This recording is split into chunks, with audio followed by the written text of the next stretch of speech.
Eh bien, je vois que l'heure est arrivée. Bonjour à tous et bienvenue sur notre webconférence sur le décryptage du décret qualité de la formation, ses objectifs, ses conditions de mise en œuvre et sa valeur ajoutée pour l'ensemble des acteurs. Au cours des 20 prochaines minutes, je vous présenterai le cadre légal et les outils développés pour satisfaire la mise en œuvre de ce décret, applicable donc depuis le 1er janvier 2017, ses impacts sur le fonctionnement des organismes de formation, ses impacts sur les financements de l'ABDAS et l'intérêt de mesurer la qualité des prestations. Sandrine Carrois, qui est à mes côtés, répondra à vos questions que nous vous invitons à nous poser à partir de l'espace situé en bas à droite de votre écran. Mais donc avant de commencer, je souhaiterais vérifier que vous m'entendez correctement et vous invite à me l'indiquer donc à partir de cet espace, donc en bas à droite.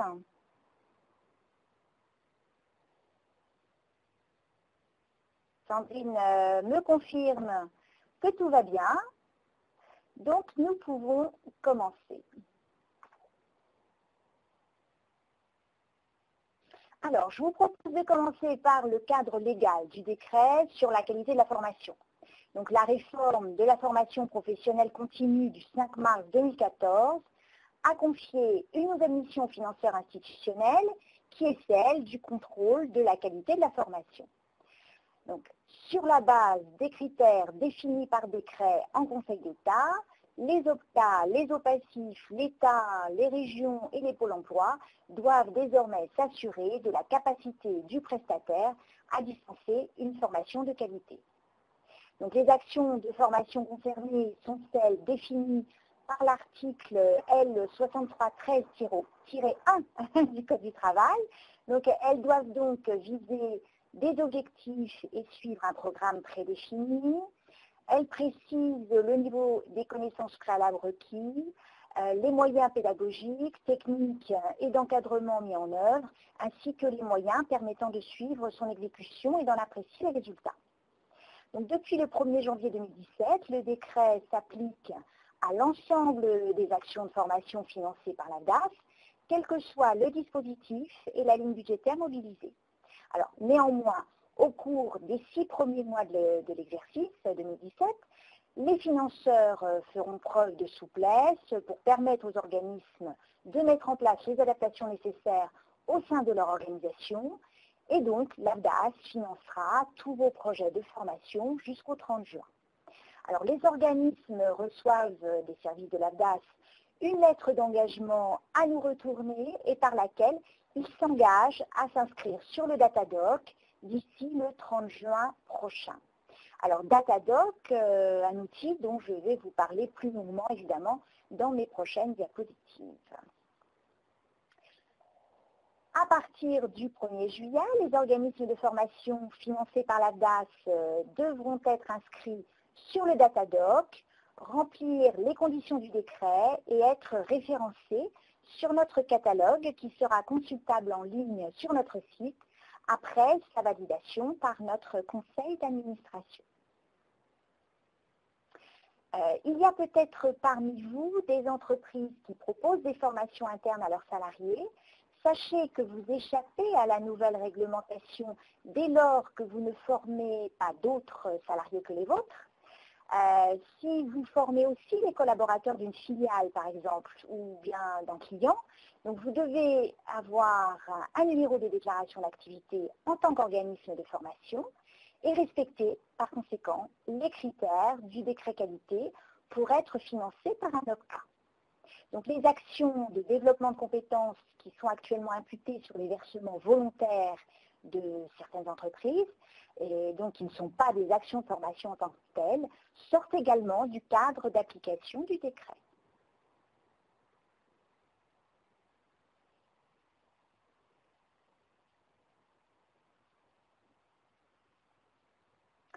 Alors, passons maintenant aux 6 critères du décret qualité que doivent respecter les organismes de formation pour être financés par l'ABDAS.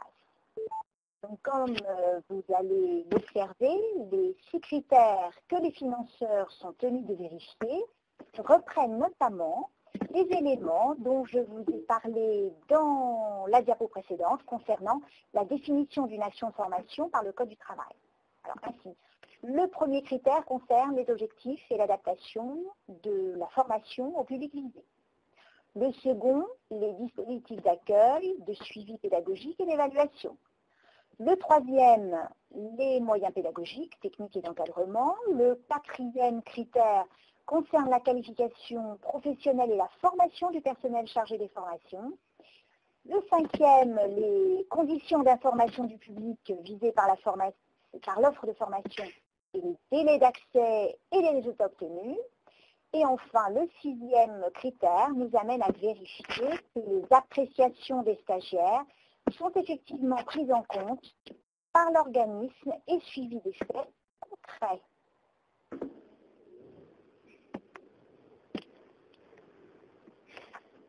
Quels sont les principaux objectifs visés par ces 6 critères?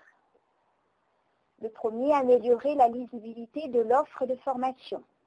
Le second, inciter les prestataires à communiquer davantage sur les objectifs atteints ou résultats obtenus en termes de développement de compétences, d'accès à l'emploi ou en termes de diplôme. Le troisième, encourager et accroître l'adaptation de l'offre de formation aux besoins du public informé. Et enfin, le quatrième, accompagner les organismes de formation dans une démarche d'amélioration continue de leurs prestations.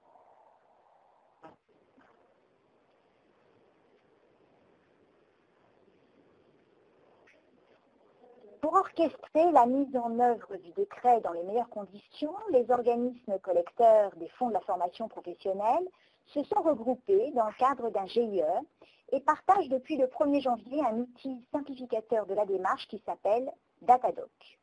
Donc cet outil interactif est accessible donc à partir de l'adresse www.data-doc.fr que Sandrine vous passe également dans un message si vous avez besoin de la récupérer. Donc, il propose une vidéo de 3 minutes sur les modalités du référencement des organismes de formation par les financeurs et bientôt vous y trouverez un tutoriel pour voir comment ils sont accompagnés dans leur déclaration.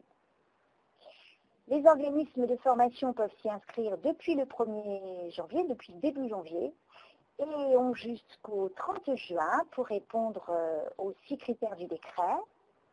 À partir du 1er juillet, les organismes qui ne satisferont pas aux exigences du décret ne pourront plus être financés par l'AFDAS.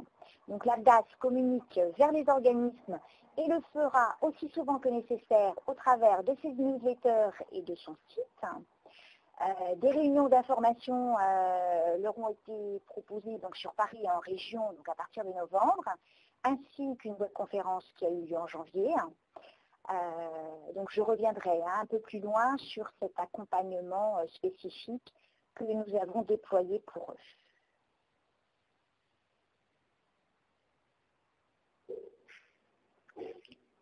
Passons maintenant aux modalités de référencement des organismes de formation. Donc vous l'avez compris, donc les organismes doivent démontrer qu'ils respectent la loi et répondent aux 6 critères qualité du décret. Pour ce faire, ils doivent s'inscrire sur le Datadoc avec leur numéro de déclaration d'activité et leur sirène pour renseigner donc les 21 indicateurs qui détaillent les 6 critères et produire des éléments de preuve en joignant des documents ou des liens vers leurs sites respectifs.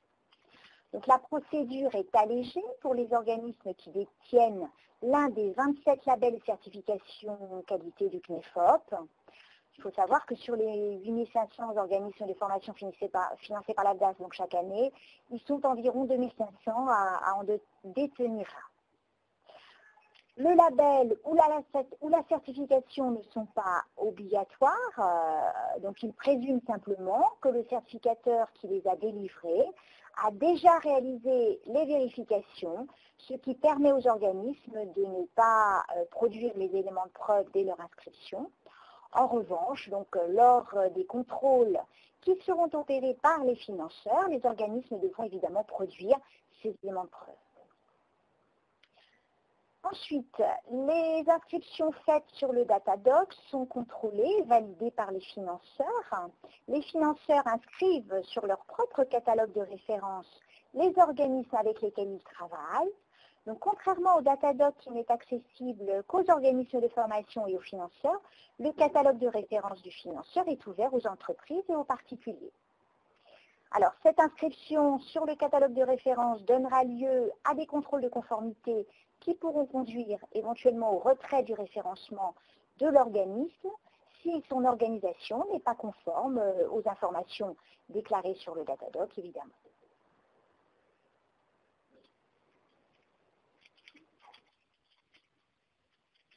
Avant de passer aux indicateurs, je vous propose de vous présenter rapidement les certifications et les labels qualité listés par le CNEFOP.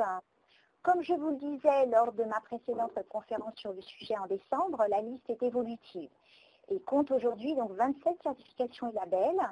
Je vous fais grâce de nouveau de sa lecture car elle est à votre disposition sur le site du CNEFOP, dont vous avez l'adresse sur ce slide. Je crois que Sandrine vous la passe également par message. Vous pourrez également donc la consulter sur le replay de cette conférence que vous allez recevoir comme à chaque fois assez rapidement. Ce qu'il faut retenir est que les labels, donc les 27 labels ou certifications exonèrent donc de la production d'éléments de preuve lors de l'inscription sur le Datadoc, ainsi que des informations concernant les 21 critères, sachant qu'ils sont quand même recommandés. C'est important pour le financeur d'avoir ces informations, même si elles ne sont pas obligatoires.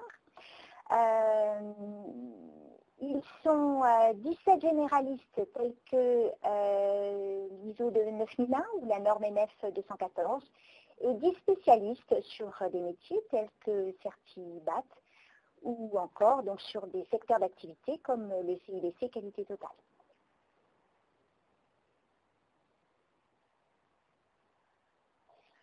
Donc, passons maintenant aux 21 indicateurs des 6 critères.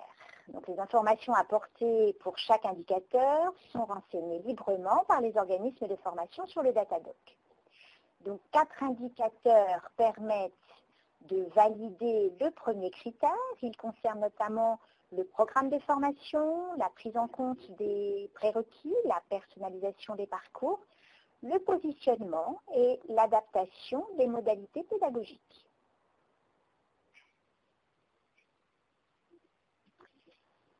Chaque indicateur valide le second critère avec des informations sur les modalités d'accueil et d'accompagnement, l'adaptation des locaux, les modalités de contrôle de l'assiduité et les processus d'évaluation. Deux indicateurs valident l'adéquation des moyens pédagogiques, techniques et d'encadrement prévus dans le troisième critère. Également, deux indicateurs pour contrôler le quatrième critère qui concerne les expériences et la qualification professionnelle des formateurs et les actions de formation continue dont ils bénéficient.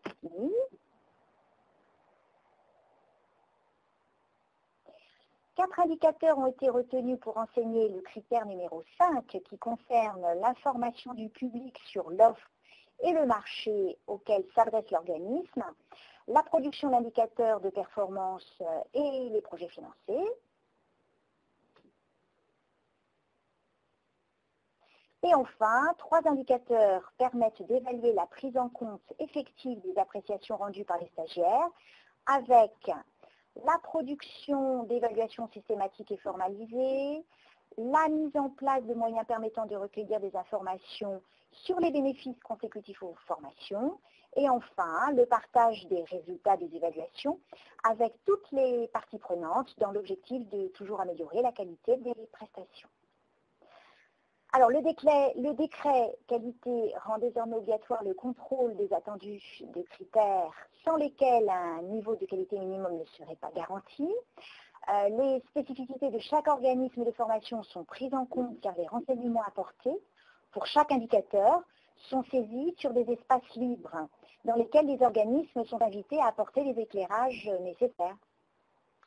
L'un des principaux objectifs de ce décret qualité est d'accompagner les organismes vers un niveau d'exigence minimum, profitable à tous, et évidemment n'est certainement pas de les sanctionner.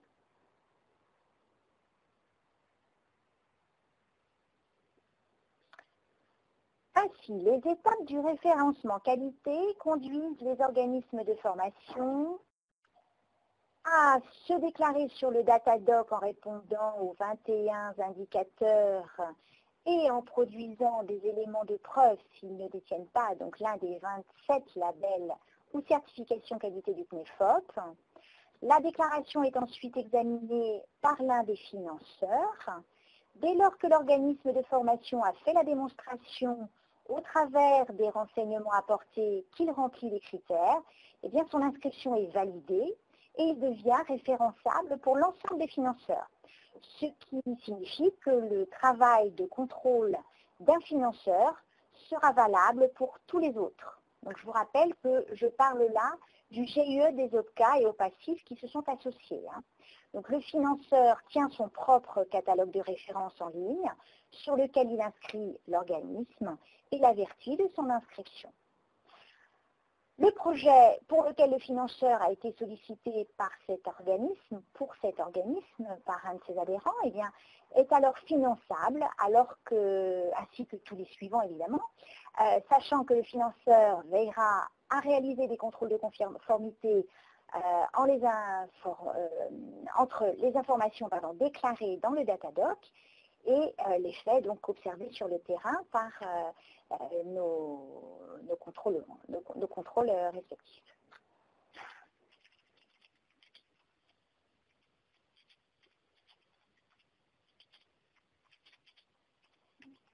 Pour réaliser cette déclaration dans les meilleures conditions, les organismes de formation disposent d'un certain nombre de ressources et d'outils. Sur le site du Datadoc lui-même, vous trouverez des éclairages sur la loi, sur les critères, les indicateurs, les formalités d'enregistrement et de référencement, ainsi qu'une assistance technique, donc par téléphone si nécessaire. Sur le site de l'AFDAS, des informations en continu via nos newsletters, nos webconférences, nos kits méthodologiques, donc kits de bonnes pratiques avec des modèles de programmes de formation en présentiel ou à distance, d'attestation de présence ou de grille d'évaluation, donc un modèle de protocole individuel de formation, etc., etc. Et enfin, donc, avec notre équipe dédiée qui examine les déclarations des organismes et les références en vue de les intégrer sur notre futur catalogue de référencement en ligne.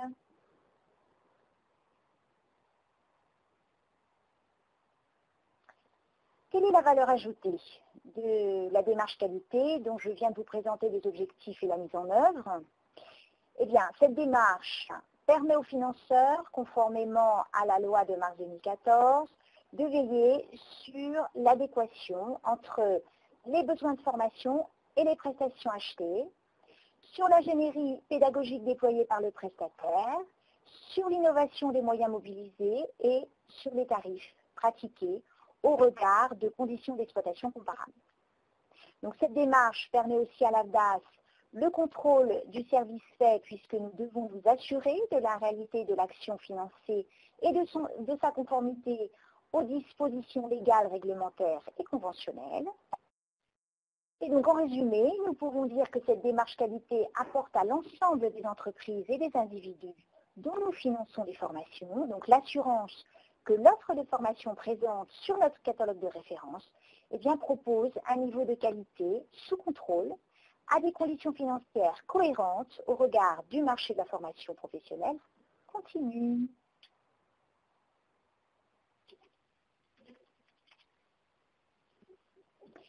Nous voici arrivés à la fin de notre webconférence. Je vous rappelle que l'AFDAS est à votre disposition sur toute la France, au sein de nos délégations régionales et de nos 2 bureaux situés à Toulouse et sur l'île de la Réunion. Sandrine et moi vous remercions pour votre participation et aurons le plaisir de vous retrouver sur une prochaine webconférence programmé donc le jeudi 23 février pour vous accompagner dans la construction de votre plan de formation où nous examinerons notamment l'offre de formation clé en main à votre disposition. Vous allez recevoir l'invitation pour cette webconférence sûrement dans les prochaines heures. Toujours le 23 février à 14h30, Béatrice et Diatou s'adresseront au TPE du spectacle vivant pour leur présenter l'accompagnement de l'appui conseil. Et pour la troisième, ça sera le 9 mars et j'aurai le plaisir de vous présenter avec Arnaud de nouvelles modalités d'apprentissage dont nous examinerons le top 10 avec la formation inversée, la FOAD, le MOOC, le COOC, le SPOC, etc., etc. Autant d'acronymes qui n'auront bientôt plus de secret pour vous.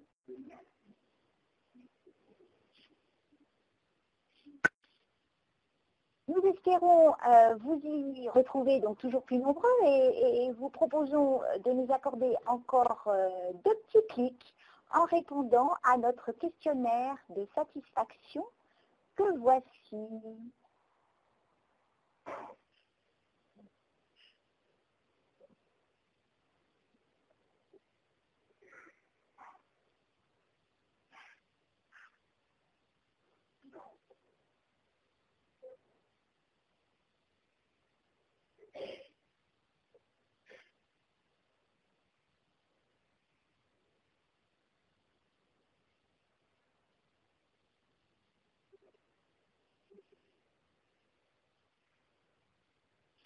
Merci beaucoup et à bientôt.